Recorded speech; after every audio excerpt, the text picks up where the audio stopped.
An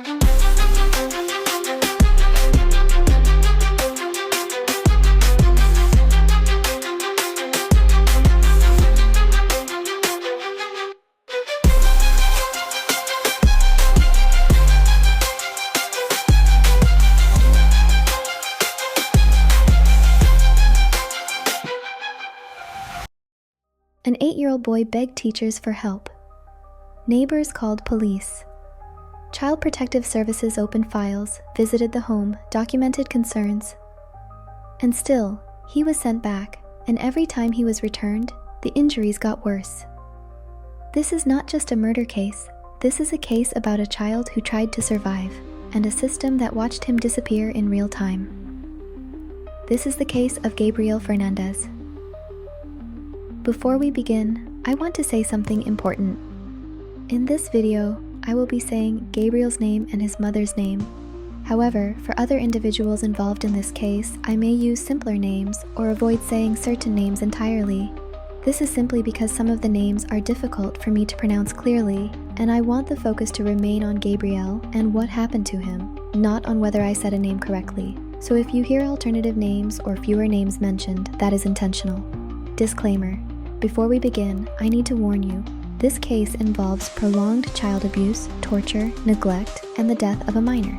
I am going to describe what happened to Gabriel because the truth matters. However, I will not include every explicit detail because I want this video to remain respectful and platform safe. If this topic is too heavy for you, please click off now and take care of yourself. With that said, let's begin. This case is widely documented through court proceedings, police reports, and investigative reporting. I will focus on what is consistently supported across records, the timeline, the warning signs, and the failures that allowed this to continue. Gabriel Fernandez was born in February 2005 in Los Angeles County. Everyone who knew him outside of the home described him the same way: gentle, polite, eager to please. He was the kind of child who wanted adults to like him. He smiled often. He loved drawing. He liked going to school because it was a place where he felt seen.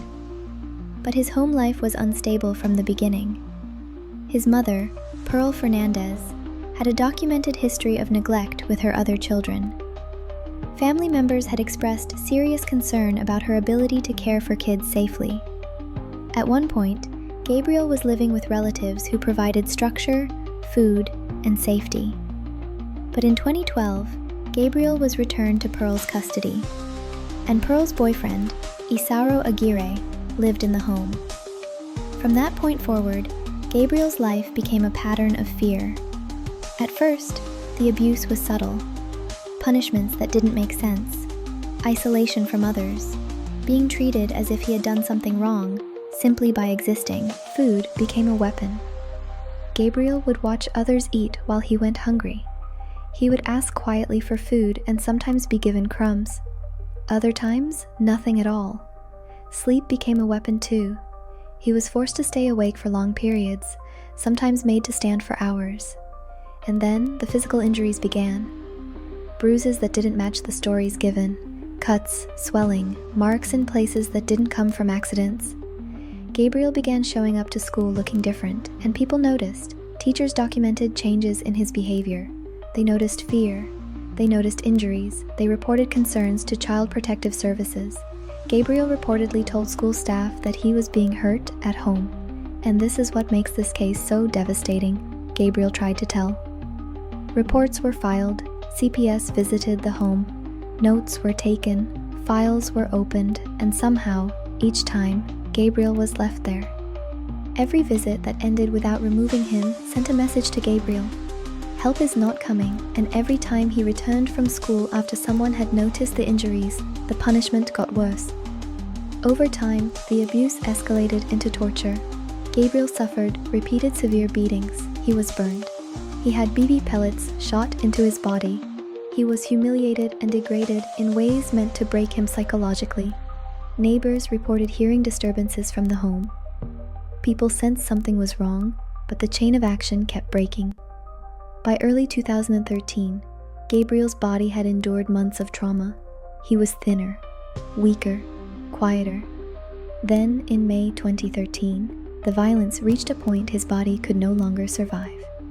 Gabriel was brutally assaulted and became unresponsive. Emergency services were called. He was taken to the hospital. Doctors immediately recognized signs of prolonged abuse. Gabriel never regained consciousness. He died on May 24, 2013. He was 8 years old. Once Gabriel was hospitalized, the truth could no longer be hidden. Investigators began looking backward. They saw the reports from teachers, the CPS files, the documented injuries, the missed opportunities. The public reaction was immediate and furious, because this wasn't just about two adults committing violence, it was about how many chances existed to save him. Gabriel Fernandez ultimately pleaded guilty and received life without parole. Isaro Aguirre was convicted and sentenced to death.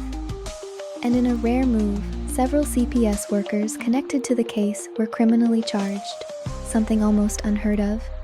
Because of how severe the failures appeared to be, this case makes me feel helpless in a way I can't fully explain. Because Gabriel did what children are told to do. He tried to speak up. He showed signs. He trusted adults.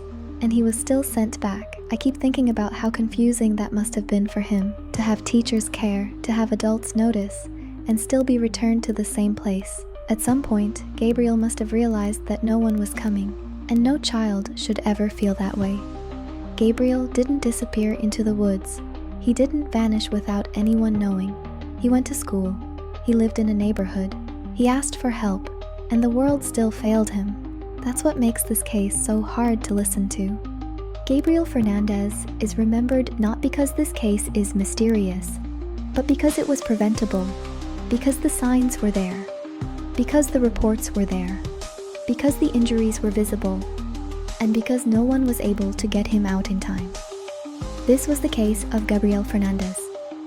This case was reconstructed using court proceedings, official reporting, and investigative coverage examining the timeline of abuse and the systemic failures that followed. And that brings us to the end of today's case. If you made it this far, thank you for sitting through a case as heavy as this one. If you want more true crime stories like this every day, make sure you like, comment, and subscribe. Turn on your post notifications so you never miss a case. I post every single day, and Sundays are always for the deepest dives. I'll see you in the next one.